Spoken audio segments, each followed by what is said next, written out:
Bonjour à tous. On débute cette vidéo avec nos amis les loups. Alors quand je dis nos amis, c'est pas que je suis pour ou contre le loup, hein. C'est juste que je trouve c'est intriguant et fascinant de les voir dans le secteur du 06 alors qu'on n'en voyait pas il y a quelques années. Donc là maintenant on arrive à en voir beaucoup plus. Et là regardez celui-ci il est mastoc. Alors je sais pas si c'est un mâle ou une femelle. Vous avez vu là le gros ventre. Alors soit il ou elle a déjà mangé. Et vous allez voir qu'il va y avoir le duo qui va arriver. Donc ils arrivent tous les deux en binôme. Et je ne sais pas si c'est des loups que j'ai déjà vus précédemment, mais regardez le gabarit de ceux-là. Ils sont grands et bien gras. Alors je pense qu'ils ont de quoi manger parce qu'en ce moment, quand on se promène, on voit beaucoup d'ossements, de petits chevreuils et de petits voilà, chevreuils. Qu'est-ce qu'on a vu d'autre? On a vu moutons aussi.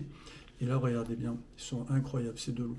Et vous avez vu la taille, ils sont vraiment massifs et surtout ils sont bien nourris. Parce que si on compare par rapport à un fichier que j'avais eu récemment, donc là du mois de novembre, alors je ne sais pas si ce sont les mêmes, mais regardez si on compare, il y a plus du tout le même gabarit. Ceux qu'on voyait au mois de novembre, ils sont complètement maigres et affamés, et ceux-là sont gros et gras.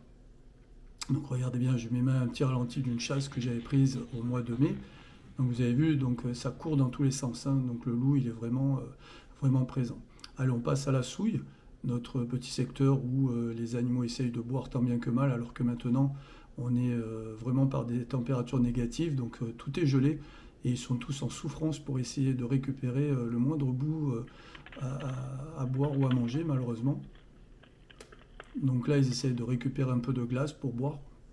Tout le monde y va de sa technique. Et on voit que c'est vraiment la galère pour eux. Donc le sanglier, lui, c'est le plus aisé. Lui, il a plus de facilité pour casser la glace. Mais vous allez voir, il va y avoir le... Alors ça, c'est le copier-coller aussi. Excusez-moi, je fais vite fait une petite parenthèse. Regardez ça, c'est un copier-coller parfait. Ils ont fait exactement le même mouvement à quelques semaines d'intervalle.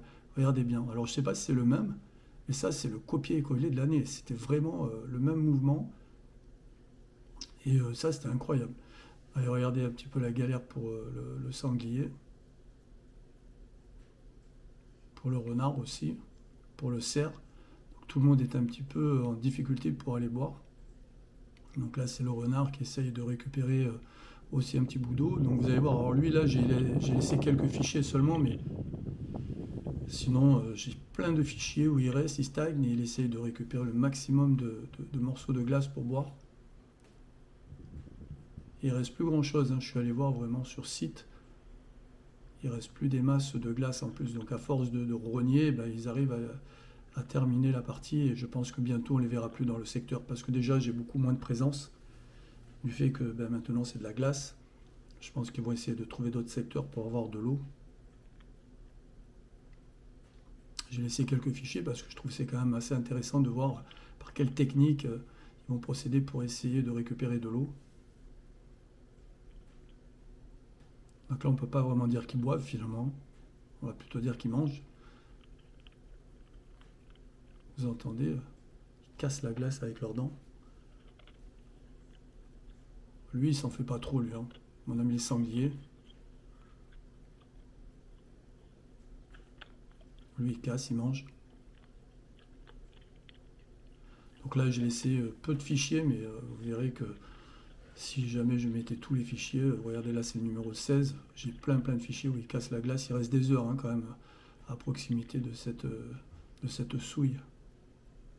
C'est rigolo, c'est que là où il mange, c'est que le renard, il a fait pipi ici. Donc vous voyez comme quoi, ils ne font pas vraiment de distinction entre de l'eau propre et de l'eau sale.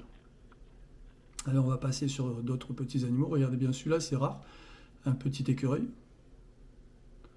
Donc j'en ai pas pris souvent en vidéo des écureuils. Donc celui-là, je le trouvais mignon. J'ai dit tiens, je le passe. Ensuite, notre petite corneille. Au début, je croyais que c'était un corbeau, mais a priori, ce sont des corneilles. Ça a été confirmé par des messages, des commentaires. Regardez lui aussi, hein, ce qu'il fait. Hein. Il est obligé d'y aller du bec. Hein. Il joue du marteau-piqueur, lui. Donc ils sont obligés de passer beaucoup plus de temps sur cette zone. C'est peut-être un petit peu plus aussi vulnérable par rapport au loup. C'est peut-être pour ça qu'on l'a vu tout à l'heure se présenter dans le secteur, puisqu'on l'a vu à plusieurs jours d'intervalle. Donc voilà, là on va changer de zone, on va faire plutôt divers spots. Je suis en train de chercher des endroits où on va avoir le maximum d'animaux. Donc ça, c'est sur un autre spot. Il n'y a pas grand-chose en fait, hein. J'essaye, hein, je cherche un peu les lieux de passage, je cherche un peu les lieux de vie. Pour l'instant, on voit beaucoup du renard, beaucoup du sanglier, un petit peu de chevreuil et de chevrette. Donc là, quelques fichiers où on voit ce joli renard. Alors je laisse un peu les couleurs naturelles parce que justement comme ça, on voit bien que si on ne fait pas attention, ils sont camouflés, hein. Tant le renard que le chevreuil, vous allez voir après. Ils sont tellement magnifiques. Ça, c'est des fichiers de jour. Là, il était midi à peu près.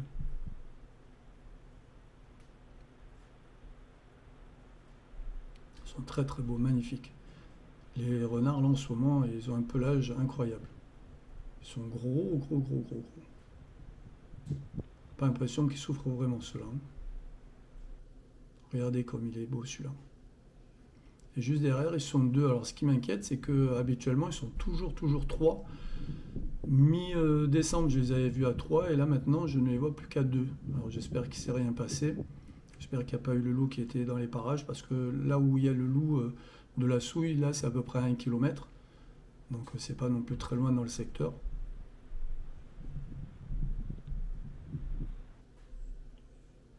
Donc regardez bien encore.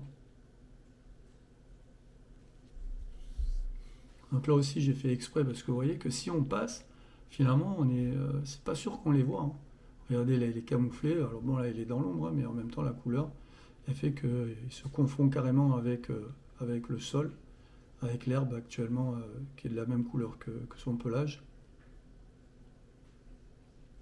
Donc j'ai fait exprès de ne pas augmenter les contrastes, je laisse la lumière naturelle. Parce que finalement de loin on ne les voit pas, hein. Si ça ne bouge pas en groupe, ils passent inaperçus. Petit lièvre, c'est rare aussi, malgré les crottes qu'on voit de partout. Alors lui c'est mon ami, aussi j'aime bien, le chamois. Alors lui il est seul, c'est un solitaire. On le voit de passage à droite à gauche. Là je l'ai mis un peu au ralenti mais il court. On ne sait pas où il va, je le vois dans plein de secteurs. Et il est toujours tout seul, je suis quasiment sûr que c'est toujours le même. Vous voyez ça c'est mes caméras, c'est vraiment des lieux de passage, c'est pas des lieux de vie. Alors on va voir à chaque fois des petits passages comme ça, mais bon écoutez.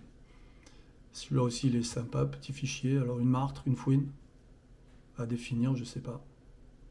Moi je dirais martre. Donc voilà, ça c'est un petit peu les fichiers que j'ai eu sur les 15 jours parce que j'essaie de trouver des meilleurs spots maintenant depuis que je ne peux plus les mettre sur les endroits où on m'a volé les caméras. Et là voilà, je fais un petit passage sur mon ami le cerf.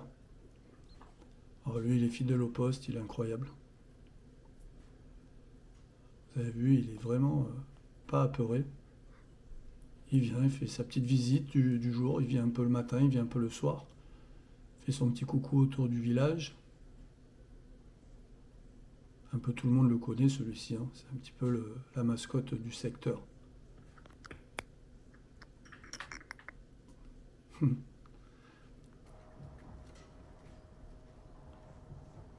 Écoutez bien là. Un petit roux.